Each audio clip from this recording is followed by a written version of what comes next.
A single acting or spring return unit, and over here double acting. Double acting takes air in either one port or the other.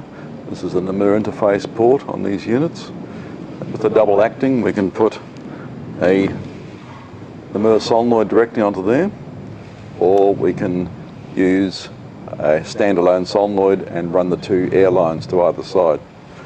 Double acting means that we can put air on one side, the unit will rotate in one direction, air on the other side, and the unit will rotate back again.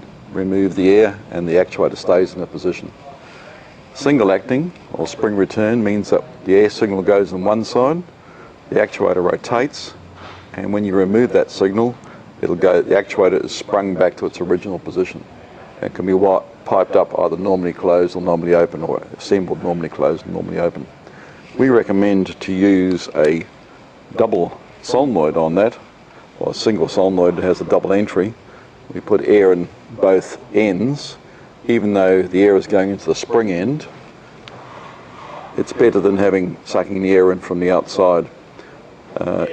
We recommend a port silencer to go in here, and that allows the unit to at least stop dust being pulled into it as it's sucked back in. But it's better really to operate it with a double solenoid or 5-2 solenoid like this. I'm just going to demonstrate the single air supply here. I'll just put the silencer in the port here. That's what I would recommend if you're just using a single supply. I'll just operate this valve.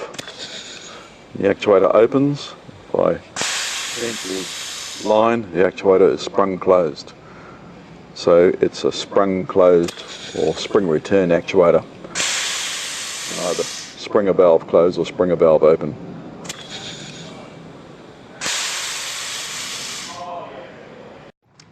With the double acting actuator, I pipe this up so we can put signal into both sides. Operate in this direction. The actuator swings around and we remove the air supply and the actuator will stay where it is. So I put that signal into the opposite side, over here, operate the actuator, it reverses. Take that signal back out, operate the actuator, goes back. In both cases the air signal can be removed and the actuator will stay where it is. Double acting pneumatic. So the difference between them, single acting, double acting. Single acting actuator is in fact a double acting actuator with springs. So you can put the air into the spring end as well. Won't affect it. It just assists the spring to close, but the spring is still there to give it the close function or the return